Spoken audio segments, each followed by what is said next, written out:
अस्सलाम वालेकुम जी, काश्तकार भाइयों, आइए चलते हैं हम आपको एक और हाइब्रिड दिखाते हैं जो कि गर्मी को बहुत अच्छी तरह से इसने फेस किया है। इसकी छलियाँ देखें, ऊपर टिप तक भरी हुई हैं और ये फैसलाबाद हाइब्रिड है। अयूब ज़रई तहकीकाती अदारा की बहुत ही ज़बरदस्त वैरायटी है।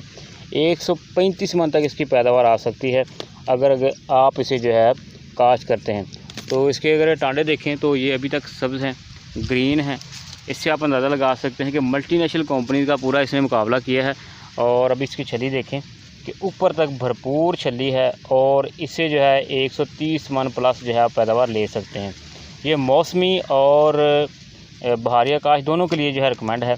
अयूब ज़रई तहकीकाती अदारा की बहुत ही ज़बरदस्त वैरायटी FH 1046 फैसलाबाद हाइब्रिड 1046 है। मल्टीनेशनल कंपनी का पूरा मुकाबला करती है और इस स्क्रीन के ऊपर आप देख सकते हैं। इस दफ़ा आपको पता है गर्मी बहुत ज़्यादा पड़ी है।